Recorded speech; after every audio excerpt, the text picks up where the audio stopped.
what we now know as Centenary Square. When did it first develop as a civic centre in Brum? Well, before the centenary of Birmingham as a city, it wasn't known as Centenary Square. Oh. There was a square here. Yes. At the back, to the side of it. Well, at the back was Bingley Hall, and over there was still some old factory buildings. But what happened was, in the 20s, the council decided they wanted a civic centre. Right. Baskerville House is the only symbol of that civic centre, but they started to clear lots of factories, and the first sign of that was the Hall of Memory.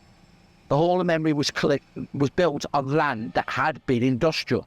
Over there would have been the Eagle Foundry originally, where the Exchange building is now, which became the Municipal Bank. Behind that was the original main Cadbury's factory in Bridge Street. Ah, the first big Cadbury's First factory. major factory. Broad Street was probably the most important single manufacturing street in Birmingham, because here we had a great factory that's tied into the screw trade, Nettlefold and Chamberlain. Chamberlain's, yes. Originally just GKN. Yes. And those factories, of course, now have been demolished, and we've now got a great civic centre, and we've got some great civic buildings. I think what you've got is several stages to Broad Street. You've got the rural stage, Yeah. when it's countryside, and you've got, towards the end of that stage, one or two large houses where wealthy people are living. Then you've got the coming of the canals and the transformation of the Broad Street area into a really important manufacturing centre. Then from the 20s, you've got the development of Broad Street as a civic centre and a shopping centre. What seemed to happen to Broad Street in the 70s and early 80s, it seemed to decline, and the canals were a mess. And so I think the revival of Broad Street then is another stage. The building of the ICC on the old Bingley Hall. Yes. By now, the Repertory Theatre's also moved here. And then you get the development of Broad Street, not only as a golden mile for restaurants and bars and clubs, but just behind those restaurants, bars and clubs, you've got the development of banking facilities. Well, yes, and banking has been a very big facet of the Westside area. We think of it as been a place of fun and revelling and what have you, but we got major banking interests down there. I mean, having HSBC, non-commercial banking headquarters moved out of Canary Wharf. Deutsche Bank is located here. One of the things I would like to see, there's nothing in central Birmingham, and even here, Mike, to remember the poor that live behind the shops in the back-to-backs of this area. Well, There was a lot of poverty around here. I'm sure, yeah. And we need to really, in my opinion, we need to acknowledge the vitality of the poor that lived around here and elsewhere. You are the man that built Centenary Square. Yeah, that's why I'm happy to be here, Mike. Fantastic. Now, I remember the old square, which was only here for about 20 years. Well, basically, in the old square, we used clay tiles, similar construction to your front path. So what's different about this?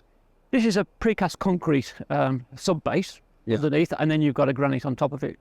So it is solid, and it's built to last. Right, so when you built it, there must have been some problems, because I know there's a railway tunnel sort of going from where the ICC is to sort of where the HSBC bank is, and it's only a few feet below where the square is. Yeah, so 9 metres. 9 metres below is a tunnel. And that's a huge problem, or was a huge problem for us. We had to put monitors in the tunnel. And those monitors will monitor every sound and noise and vibration. And it's vibration mainly. So tell us a bit about the design. There was a competition, wasn't there, to get what we've now got? Yeah. Almost at the start of this, when I was given the original design wasn't good enough for Centenary Square. Was something different to what a landscape square, for the better description. So I suggested to the director, we need to go out for an international design competition through the RIBA. Because I didn't know what was out there. No one knew what was out there. So it's an opportunity to ask anybody, artists, architects, to put in a submission or a design for us to consider. Right. And we had 185 entries. Wow, really? From 32 different countries. A phenomenal response. It was excellent. It really was. Great. So, and that gave us what we've now got. So this massive open space, which, you feel good in it. These great towering beacons which illuminate at night, which give it that nighttime essence. And also, can we just talk about there's a bit of landscaping here? Landscaping and public squares is very difficult because you've got to get the mix between planting areas and hard areas, events and everything else that goes on. So, and these 3 beds were designed by the architects and its landscape architects. have different colours at different times of season to give it a bit of life. So tell me about these columns. I mean, I haven't counted them, but there's lots of them. But are there as many here as there should be? There are 43 columns here. Right. On the final design, there was 46. So 3 lighting columns we could not get in. Literally couldn't get in. I mean, this used to be Broad Street, and now they've renamed just this bit of Broad Street Centenary Square. So what is the position with the... Is the square bigger or smaller or what? Yeah, the square is actually bigger. And we actually took the design across what was, as you're right, Broad Street. Right. It's so it goes from building face to building face. So there you have it, Centenary Square, a world-class plaza in the heart of Westside Birmingham. Somewhere for us Brummies to congregate and celebrate for hopefully many years to come.